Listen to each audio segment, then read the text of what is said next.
So, far side of this roundabout, you see the blue air tanks, that's the road the TT course comes down, round the far side of the roundabout, down into that little dip, and it comes back up the other side, back up onto Glen Country Road, and then it's a quick dive over to the start and finish line.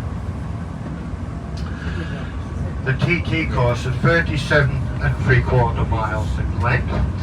The really quick bikes, the big super bikes, the 1000cc, they lap the circuit in just a little over 16 minutes.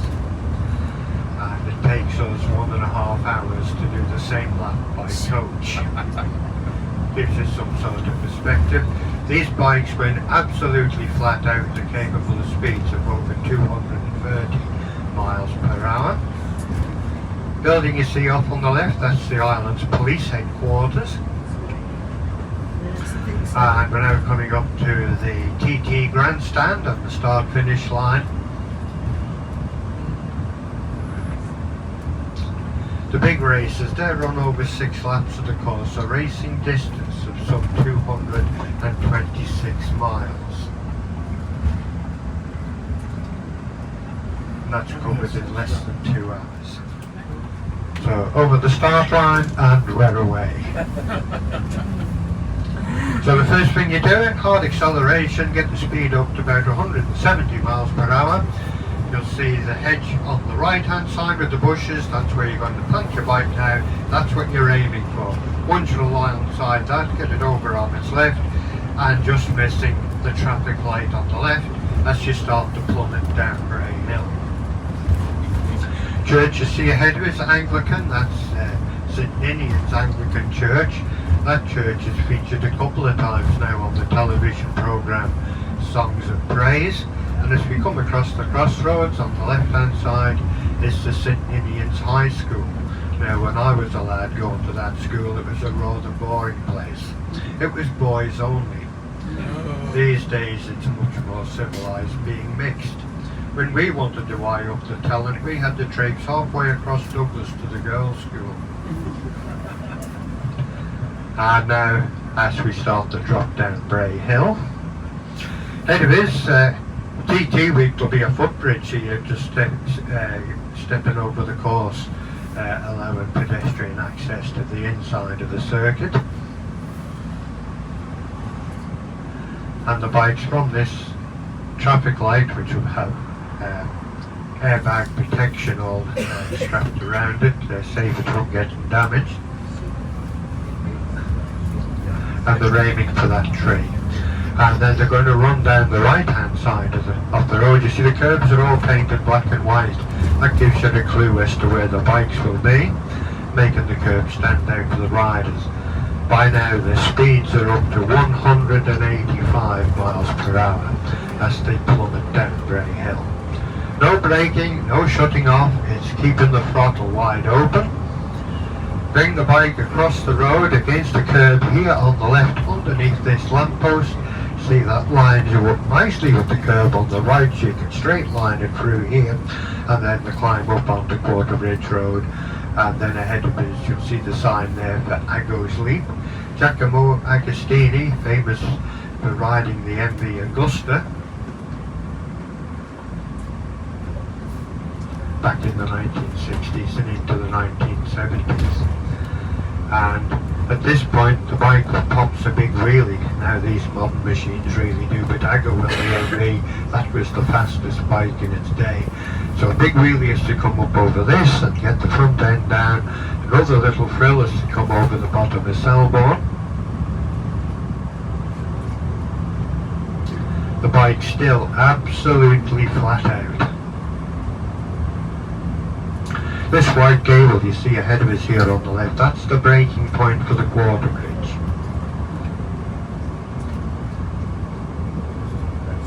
Now your first mile is just about done.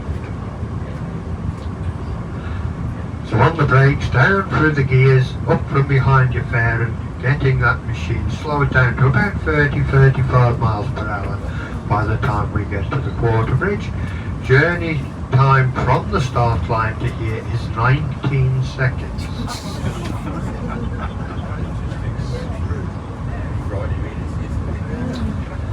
So running time right along this hedge here on the left, you see it lines you up nicely with the curb on the right, which is chamfered. There's a grid there. Once you feel the back wheel touch that grid, you start to feed the power back in, and then it'll run over the Bradden Bridge. All the street furniture you see in the middle of the road, this is all transportable, and it's all taken away for the racing fortnights. The TT races take place on practice week is the last week in May, and the race week proper is the first full week in June.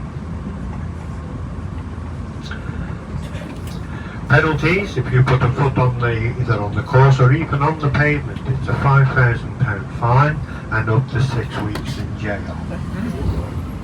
Safety is of absolute paramount importance.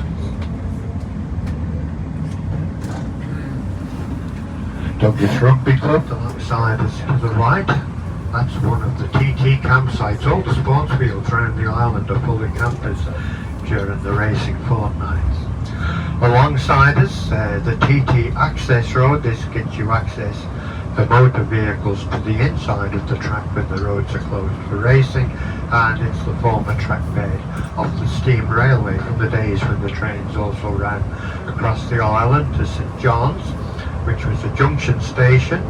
There was a branch went up to Foxdale, another one straight on to Peel, and there was a third one that went off and followed the western coastline up to Kirkmichael and then across the northern plain to Ramsey. Head of us, the Joey Dunlop Foundation. Joey Dunlop, up until last year, was the most prolific TT rider ever, with 26 TT wins to his credit. This here provides holiday accommodation for the disabled. Unfortunately, we lost Joey on the 2nd of July 2000 whilst he was racing in Estonia. Church there on the left, that's the old parish church to Kirkbraden, and here, from the mid-1800s, the modern day parish church. Now, I mentioned the Sheedings. These were formerly the Viking shipbuilding districts, and now they form our political constituencies from which we elect the 24 members of our Parliament, the House of Keys. So there's 6 Sheedings in all, 3 to the north and 3 to the south. The Sheedings in turn are divided up into parishes, and generally speaking there's 3 parishes to each Sheeding. So we're currently in the Sheeding of Middle, and we're within the parish district of Braddon. Ahead of us, we're coming in towards Union Mills. We're just passing the 2-mile marker.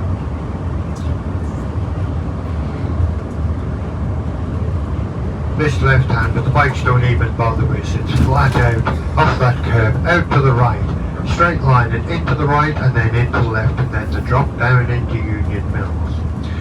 Union Mills, this was the home of a certain family, the Gibbs. Mum and Dad running the post office. Morris, Robin and Sir Barry were all small boys. You'd know them better, of course, as the Bee Gees, the brothers Gibb.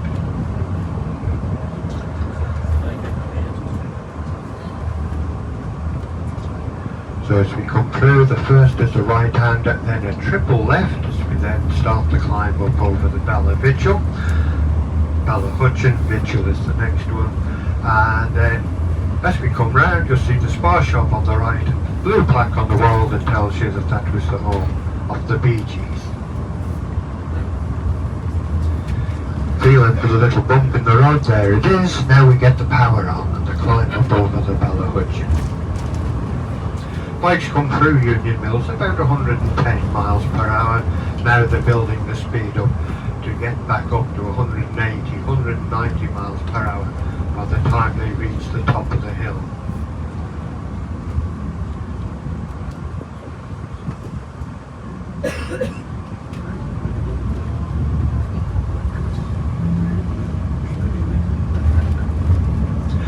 Now we change to parish, we head down into the parish district of Moran, still within the Sheeding of Middle, and the long climb up over the Bala Hutchin. Top of this hill we'd be going into Ballagary. The riders call it Ballascary. It's a right hand bend for the big superbikes. They reduce their speeds down to about 160 miles per hour. The super sports, super twin 600cc machines. They're through that bend absolutely flat out at about 150, 160 miles per hour. Lots of roadworks on at the moment, getting the circuit prepared ready for this year's TT.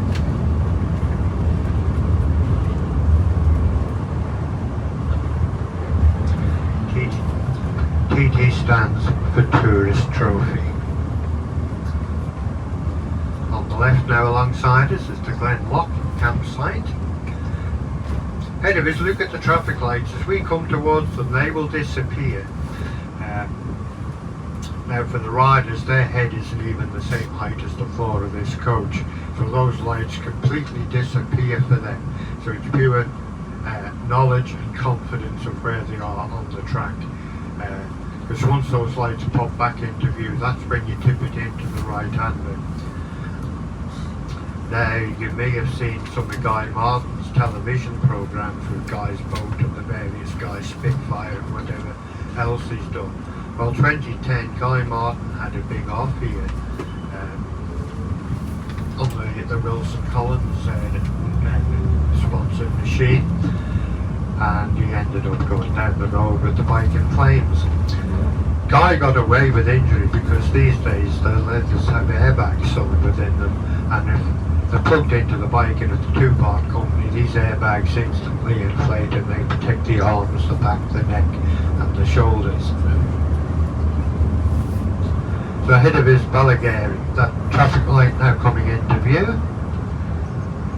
For the riders, it's about here before they get sight of it, which finally tip it into this next right-hander, and then the run down through Glenvine towards Crosby.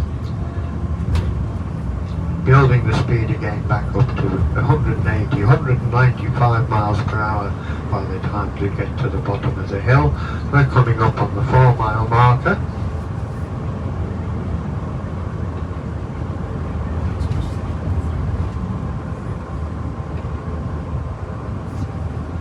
As we get towards the end of this straight, you'll see two gate pillars on the right hand side that have got white paint on them. That is a marker for the riders. It's the tipping in point for the next left-hander. You'll see the wall on the left has got white paint on it as well, so as the riders can pick it out, because they're absolutely flat out into this next series of bends.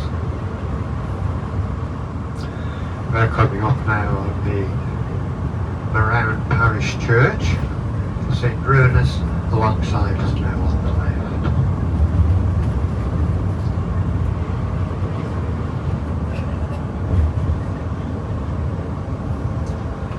So where that blue car is, that's the gate pillars with the white paint. That is the tipping in point for this next bend. And you see the wall on the left here with the white paint, so it stands out to the riders, because at the apex they are tied in, almost touching that wall with their helmet.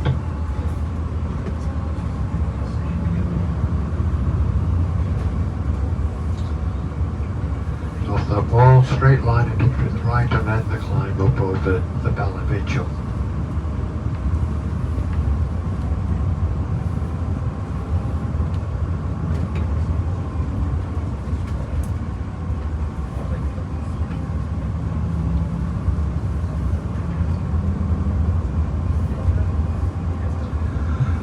Coming through the village of Crosby.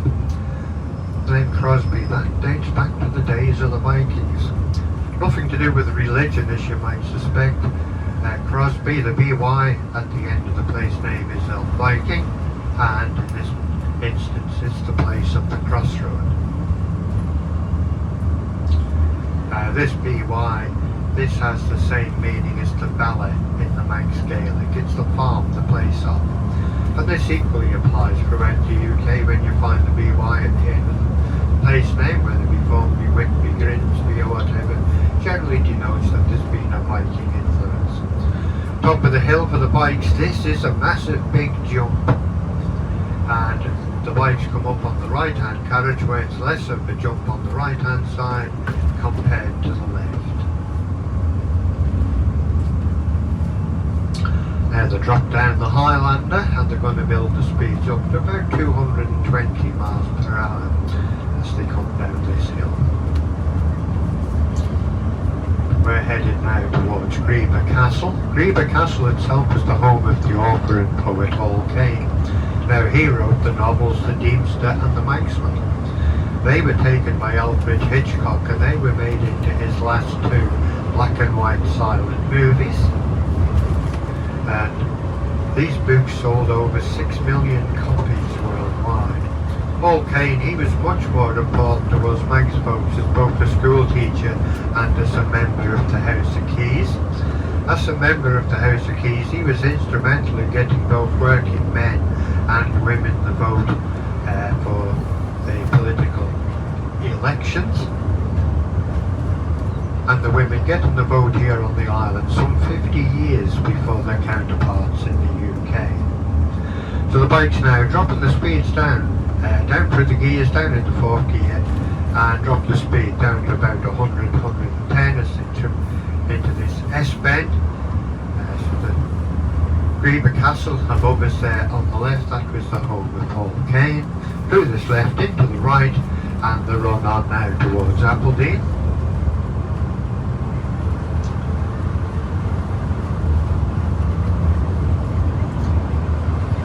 Bikes off this slight left-hander, just keeping the power on, straight line off that wall, skip the curb on the right, tip it into the left, and as soon as you're in, very much upright, onto its right hand side, transfer all your weight over the front end of the bike to keep the front end down as the road drops away beneath you. So off this left, into this immediate right, 180 miles per hour. Again, you see the curbs are chamfered.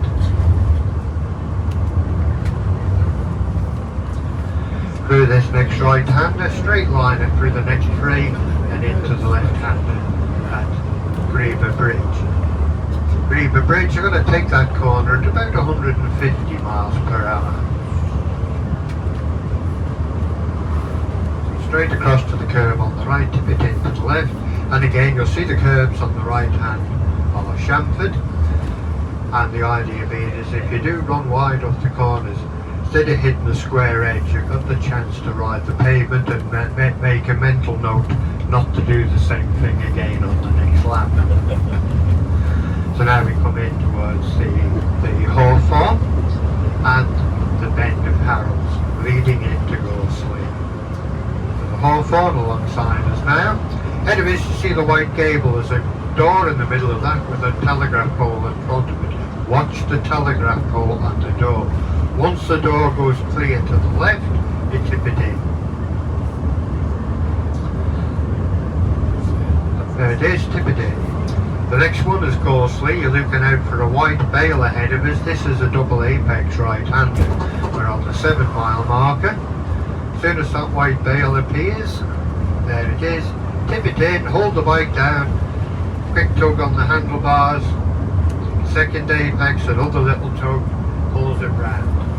And now the run on to Ballacraine. This is where we're going to leave the modern TT course for the time being as we head in towards St John's. TT races were first run here on the island in 1907 on what we call the short course, and that started alongside Kinwold Hill, where we're heading for, came in the opposite direction to what we're travelling, where the modern course turns right at the traffic lights, then coming in the opposite direction was a left-hand turn, following the modern day course as far as Kirkmichael, and then back along the Kirkmichael to Peel Coast Road, which we'll be travelling out on later as well, to make your way to Ramsey.